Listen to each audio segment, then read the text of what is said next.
Halo semuanya, selamat datang di channel Neronime. Salah satu anime bergenre drama romance yang recommended untuk diikuti di musim ini, yaitu Higehiro, akhirnya telah resmi rilis sejak 5 April kemarin.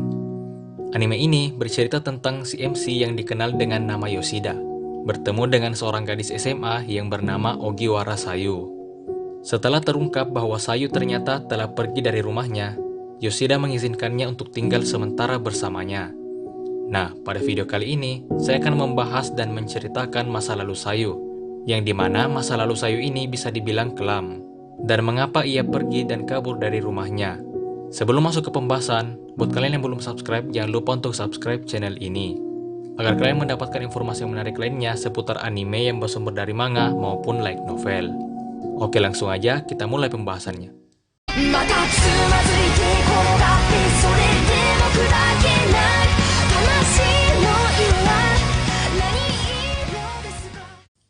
Sayu bersekolah di SMA Asahikawa yang terletak di Hokkaido.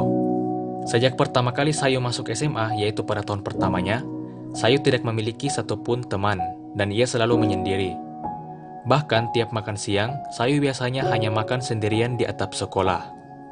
Hingga pada tahun keduanya, seorang cowok bernama Saito yang berasal dari klub basket dan bisa dibilang populer di kalangan sekolah menyatakan cintanya kepada Sayu.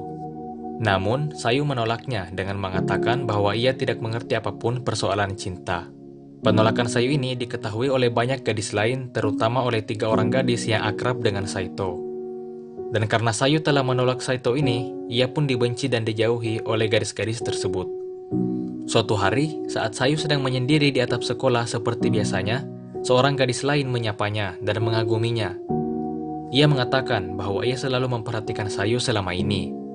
Gadis tersebut bernama Yuko. By the way, nama Yuko ini ada 2 versi. Pada wiki fandom Higehiro disebutkan bahwa nama gadis ini adalah Yuzuki. Sedangkan pada light novel translasi Indonesia yang kubaca, di sana disebutkan bahwa nama gadis ini adalah Masaka Yuko. Jadi pada video ini, kita pakai Yuko aja lah. Oke lanjut, Yuko yang telah menyapa Sayu ini kemudian menjadi sahabat dan sangat dekat dengan Sayu. Setelah sekian lama menyendiri, akhirnya Sayu memiliki teman pertamanya. Setiap hari, saat istirahat, Sayu dan Yuko makan bersama-sama di atap sekolah. Hingga pada suatu hari, Yuko tiba-tiba bertingkah aneh. Meskipun begitu, saat Sayu bertanya pada Yuko tentang apa yang sebenarnya terjadi padanya, Yuko tetap menyembunyikannya dan mengatakan bahwa ia baik-baik saja.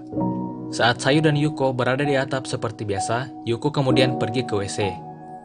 Namun, karena Sayu menyadari bahwa Yuko belum kembali dalam waktu yang lama, ditambah, Sayu juga mengetahui bahwa Yuko akhir-akhir ini bertingkah aneh. Ia pun mendatangi WC tempat Yuko pergi tadi. Dan ternyata, di sana Yuko sedang dibully oleh 3 orang gadis.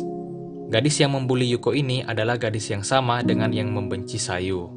Dengan berani, Sayu pun segera menyelamatkan Yuko dari ketiga gadis tersebut. Gadis-gadis tersebut menyarankan pada Sayu untuk segera meninggalkan Yuko dan bergabung ke geng mereka. Namun tentu saja Sayu menolaknya dan lebih memilih sahabatnya, yaitu Yuko. Setelah Sayu mengetahui bahwa Yuko dibully, Yuko meminta maaf pada Sayu karena menurut Yuko, Sayu jadi tak punya banyak teman karena salahnya. Padahal sebenarnya, saya juga sejak awal tak memiliki teman dan itu bukan salah Yuko. Mereka berdua berjanji untuk terus bertahan dan menghadapi tiap masalah mereka di sekolah hingga lulus. Namun, semua itu tak berjalan dengan lancar. Suatu hari, Yuko tidak masuk kelas. Sayu pun pergi ke atap sekolah untuk makan sendirian. Sesampainya di atap, ternyata di sana ada Yuko yang telah siap untuk bunuh diri dengan cara melompat dari ketinggian. Karena terus-terusan dibully, Yuko tak tahan dan memutuskan untuk mengakhiri hidupnya. Sambil berdiri di tepi pagar atap sekolah, Yuko terus meminta maaf dan berterima kasih pada Sayu karena telah berteman dengannya selama ini. Dan tepat setelah mengatakan semua kalimat perpisahan tersebut, Yuko pun menjatuhkan dirinya dari atap gedung dan Yuko pun terbunuh. Sayu yang melihat kematian sahabatnya sendiri tepat di hadapannya tentu saja menjadi sangat depresi. Selain itu, terungkap juga bahwa Sayu memiliki hubungan yang buruk dengan ibunya. Sayu memiliki seorang kakak laki-laki bernama Ogiwara Issa. Ogiwara Issa ini merupakan seorang CEO perusahaan Ogiwara Foods yang diwariskan dari ayahnya. Ibu Sayu sangat membenci Sayu dan selalu membanding-bandingkan Sayu dengan kakaknya, yaitu Issa. Sementara itu, ayah Sayu bisa dibilang merupakan cowok brengsek. Setelah ayah dan ibu Sayu menikah dan memiliki seorang anak yaitu Issa, ayah Sayu kemudian malah jatuh cinta dengan wanita lain. Dan saat ibu Sayu sedang mengandung anak keduanya yaitu Sayu itu sendiri, ayah Sayu meminta pada ibu Sayu untuk segera menggugurkannya. Karena saat itu, ia sudah tak lagi mencintai ibu Sayu. Namun, ibu Sayu menolaknya dan tetap ingin membesarkannya. Karena itulah, tepat setelah Sayu dilahirkan, ayah Sayu pun menceraikan ibu Sayu. Jadi bisa dibilang, dari sudut pandang ibu Sayu, Sayulah penyebab kedua orang tuanya bercerai. Karena itulah ia sangat membenci Sayu. Lanjut, berita kematian sahabat Sayu yaitu Yuko menyebar hingga ke orang tua dan kakak Sayu. Namun, bukannya menyemangati anaknya, ibu Sayu justru sempat beberapa kali mencurigai bahwa Sayulah yang telah membunuh temannya sendiri. Sayu pun bertengkar dengan ibunya.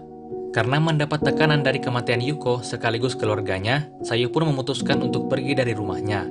Berbeda dengan ibunya, kakak Sayu justru mendukungnya dan menyayangi Sayu. Sebelum Sayu pergi, kakaknya yaitu Issa mengantarnya ke stasiun dan memberi uang sebanyak 300.000 yen untuk biaya hidup dan tempat tinggal. Dari jumlah uang tersebut dapat diketahui bahwa Issa membantu Sayu untuk menenangkan dirinya selama kurang lebih sebulan hingga uang tersebut habis. Issa juga menyuruh Sayu untuk segera menghubunginya jika terjadi sesuatu. Setelah itu, dimulailah kehidupan Sayu yang pergi dari rumahnya. Di awal-awal pelariannya, Sayu menginap di sebuah hotel. Selama itu, Sayu yang depresi selalu menghibur dirinya dengan cara masturbasi di hotelnya. Dan saat keuangannya menipis, Sayu pindah dan menginap di warnet, hingga uangnya benar-benar habis. Issa yang telah memperkirakan bahwa Sayu telah kehabisan uang saat ini, terus menghubunginya. Namun Sayu malah mengabaikannya. Sayu bahkan membuang handphonenya ke tempat sampah. Sayu yang tak lagi memiliki apa-apa, didatangi oleh seorang pria tak dikenal. Sayu lalu ditawari untuk tinggal bersama pria tersebut. Tentunya, Sayu harus membayar dengan tubuh dan keperawanannya. Sayu pun dengan tersenyum dan menerima tawaran pria itu. Sejak saat itu, Sayu terus melakukan hal yang sama, tinggal dengan berbagai pria yang tak dikenal dan rela ditiduri hingga berkali-kali demi mendapatkan tempat tinggal. Hingga saat Sayu bertemu dengan MC kita yang kuat iman yaitu Yoshida yang dapat kita saksikan pada episode pertama animenya. Nah, itulah semua kisah lengkap perjalanan dan masa lalu Sayu. Gimana? Sedih banget kan? Kisah ini diceritakan oleh Sayu itu sendiri pada volume terbarunya yaitu volume 4 light novelnya. Dan timeline di akhir volume 4 ini adalah semalam sebelum kepulangan Sayu ke rumahnya di Hokkaido bersama dengan Yoshida dan kakaknya yaitu Ogiwara Issa. Kabarnya, seri Higehiro ini akan berakhir pada volume 5 dan volume 5 itu sendiri akan segera rilis dalam waktu yang dekat. Saat volume terakhir ini rilis nanti, akan kubuat juga video spoiler ending Higehiro tersebut di channel ini. Jadi, itulah semua pembahasan dan spoiler Higehiro pada video kali ini. Jika kalian punya pertanyaan seputar anime ini dan tambahan lainnya, silahkan tuliskan di kolom komentar. Jangan lupa untuk like, share, dan subscribe, dan sampai jumpa di video berikutnya.